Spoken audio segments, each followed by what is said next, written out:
Hello everyone, নতুন আরেকটি ভিডিওতে সকলকে স্বাগতম। তো আজকে আমরা শিখব general rules for naming of organic compounds, মানে জৈব যৌগের নামকরণের সাধারণ নিয়মাবলী।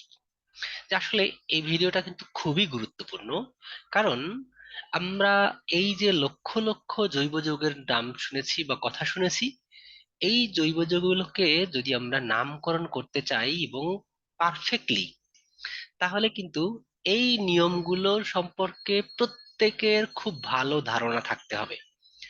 এবং এই যে নামগুলো বা এই নিয়মগুলো যদি আমরা পারফেক্টলি না জানি, তাহলে কিন্তু এই জৈব যৌগগুলোকে নামকরণ করতে পারবো না।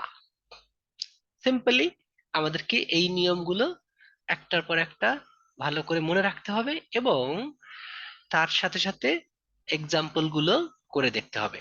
সো আমি প্রত্যেকটা নিয়ম বলবো, সাথে সাথে আমরা এক্সাম্পল দেখবো, যাতে কিনা ভিডিওটা একটু বড় হতে পারে। তবে আমি চাই যে ভিডিওটা বড় খুব না করে, যেন একটা একটা পার্টের জন্য বা একটা বা দুইটা নিয়মের জন্য একটা ভিডিও, তারপরে আরো একটা ছোট পার্টের জন্য অন্য আরো ভিডিও, এরকম করে আমি করার চেষ্টা করব।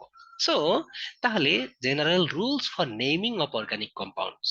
সো এই ভিডিওটা কিন্তু খুবই গুরুত্বপূর্ণ এবং সকলে একদম শুরু থেকে শেষ পর্যন্ত দেখবেন। যদি ঠিকঠাক না দেখেন তাহলে কিন্তু নিয়মগুলো আমরা ঠিক মতো জানতে পারবো না এবং যৌগগুলোর নামগুলো আমরা ঠিক মতো লিখতে পারবো না। সো বেশি কথা না বাড়িয়ে আমরা চলে যাই আমাদের কন্টেন্টের মধ্যে। তাহলে প্রথম নিয়মটা কি? So general rules for naming. So প্রথম যে নিয়মটা হলো identify the longest carbon chain.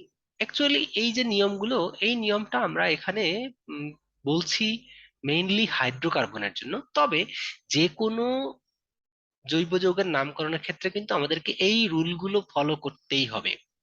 So প্রথমে আমাদেরকে দেখতে হবে যে identify the longest carbon chain. এই যে একটা যৌগ আছে, হুম, এই যৌগটার মধ্যে আমরা যদি দেখতে চাই যে আসলে এর লংগেস্ট চেইন কোথায় আছে, লংগেস্ট চেইন অথবা কোন বা কয়টা কার্বন নিয়ে এই চেনটা তৈরি হয়েছে, সেটা যদি আমরা দেখার চেষ্টা করি। সো আমরা যে কোনো দিকে যদি যাই, প্রথমে আমরা বিভিন্ন অপশন পাবো। অপশনগুলো কি কি?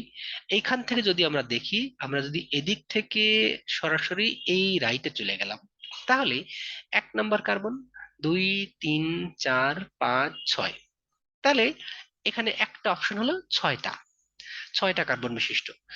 2 নম্বর অপশন আমরা খুঁজে বের করি। এখান থেকে যদি আমরা এইভাবে ঘুরে, এখান থেকে ঘুরে এদিকে গিয়ে এদিকে গেলাম, তাহলে কয়টা কার্বন হয় দেখি। 1, 2, 3, 4, 5, 6, 7। তাহলে আমরা দুইটা অপশন পেলাম যে এই যে এদিক থেকে গেলে 6টা, এরপরে এদিক থেকে গেলে 7টা।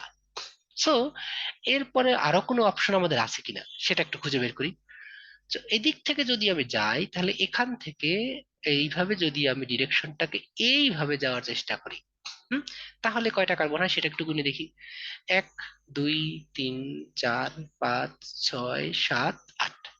তো এখানে আমরা দেখলাম কি 8টা কার্বন আছে। আরো কোনো অপশন আমাদের আছে কিনা সেটা একটু খুঁজে বের করার চেষ্টা করি।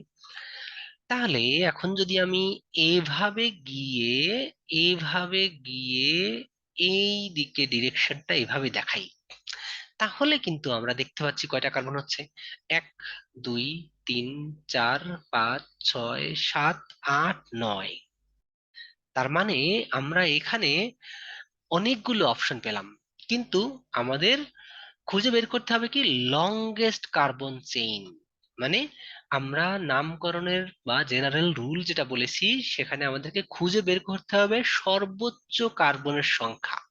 সো আমরা যে ডিরেকশনটা দেখিয়েছি, এই যে এখান থেকে গিয়ে এদিকে গিয়ে যদি আমরা এই দিকে যাই, তাহলে আমরা দেখতে পাচ্ছি এখানে সর্বোচ্চ 9টা কার্বন আছে। এর থেকে বেশি কোনো অপশন বা বেশি কার্বন আমাদের খুঁজে পাওয়া সম্ভব না, অন্তত এই যে স্ট্রাকচারটা দেওয়া আছে এই স্ট্রাকচারের জন্য।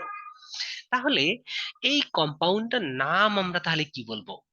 আমরা আগের ভিডিওতে পার্ট 1-এ যেটা আমরা দেখিয়েছি যে যদি 9টা কার্বন থাকে, সেখানে বলেছি যে যদি 9টা কার্বন থাকে, তাহলে আমরা ওই ধরনের কম্পাউন্ডকে বলবো নন এন, 8টা থাকলে অকটেন, 7টা থাকলে হেপটেন, আর 9টা থাকলে নন এন, 10টা থাকলে ডেকেন।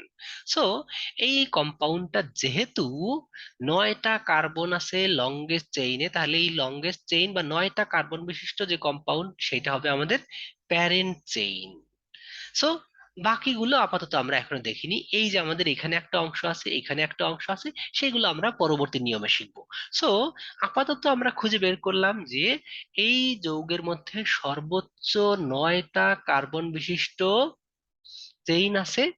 তাহলে এই কম্পাউন্ডটা, আমাদের প্রথম নিয়মটা সবসময় মনে রাখতে হবে যে যখন আমরা জৈব যৌগের নামকরণ করতে যাব, সর্বোচ্চ কার্বনের সংখ্যা সেটা আমরা যেই দিকে ঘুরে যেভাবেই যাই না কেন, তবে কি হতে হবে যে একই কার্বনকে আমরা রিপিট করে আবার রিটার্ন করব না।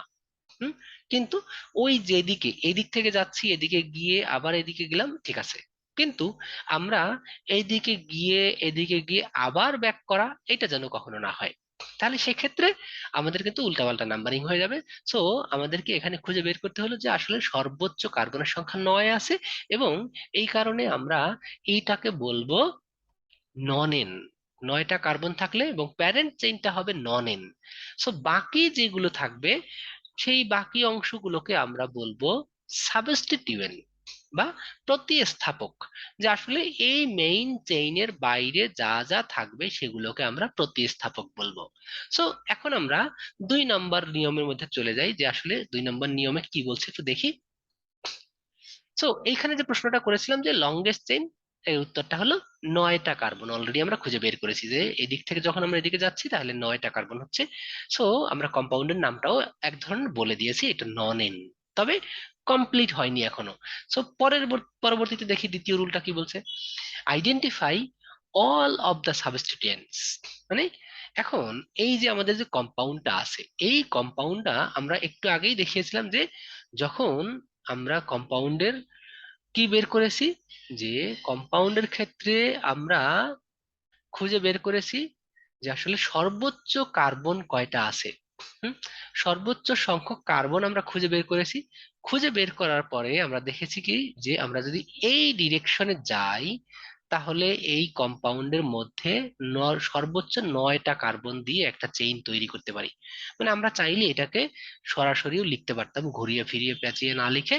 কিন্তু তাহলে সেক্ষেত্রে আমরা দেখতে পাচ্ছি কি যে এখানে 9টা কার্বন বিশিষ্ট চেইন আছে। সো এখন আমাদেরকে খুঁজে বের করতে হবে আসলে কয়টা চেইন আছে, মানে সরি সাবস্টিটিউয়েন্ট।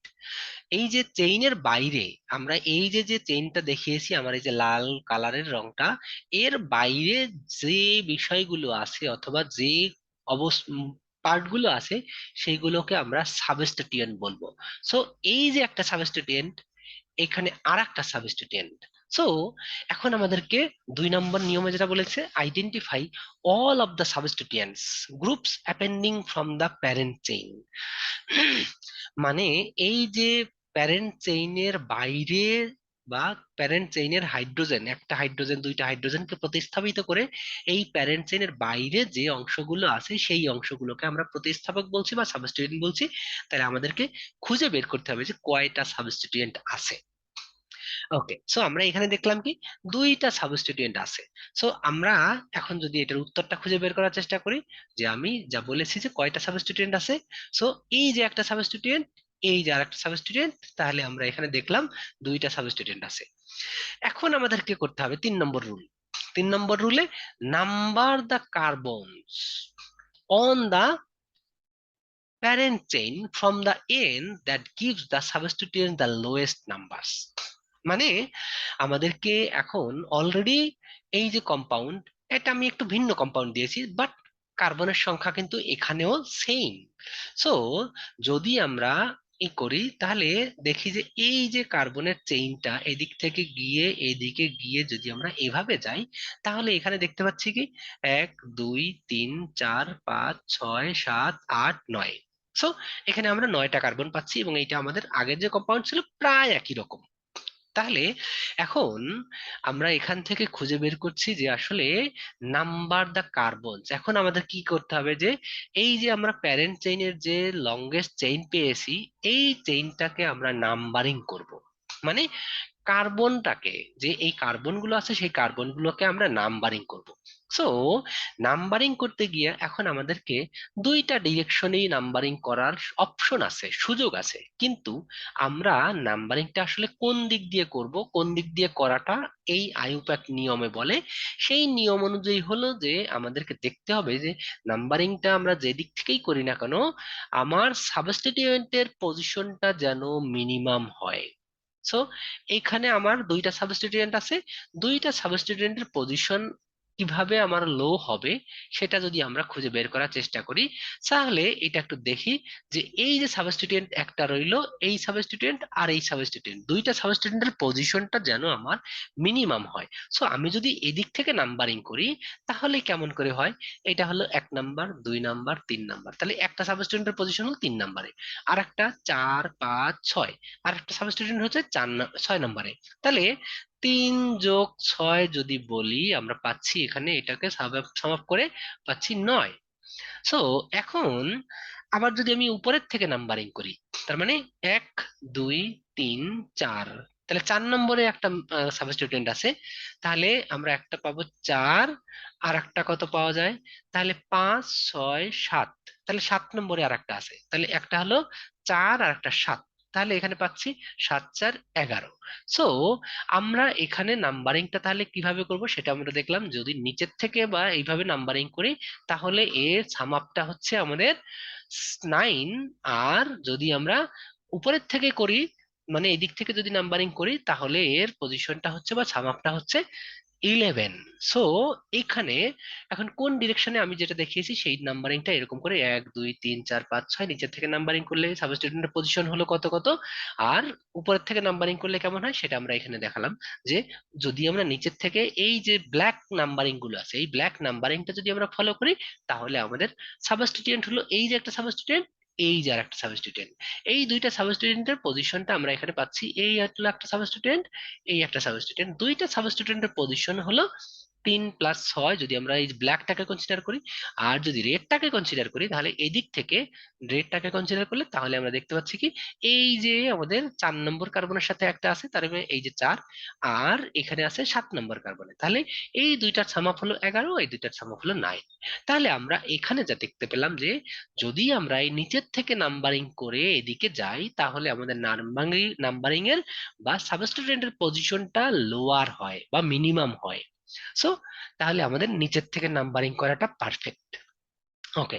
সো এখন ভিডিওটা আমি এখানে টার্মিনেট করি, পরবর্তী নিয়মগুলো আমরা পরবর্তী ভিডিওতে যাব। সো ভিডিওটি ভালো লেগে থাকলে তাহলে ভিডিওটি সাবস্ক্রাইব করে পাশে থাকুন এবং ভিডিওটি বেশি করে শেয়ার করুন, যাতে বাংলা ভাষাভাষী যারা ইংলিশে একটু দুর্বল তারাও যেন ভিডিওগুলো দেখে রসায়ন সম্পর্কে ভালো ধারণা পেতে পারে। সো ধন্যবাদ।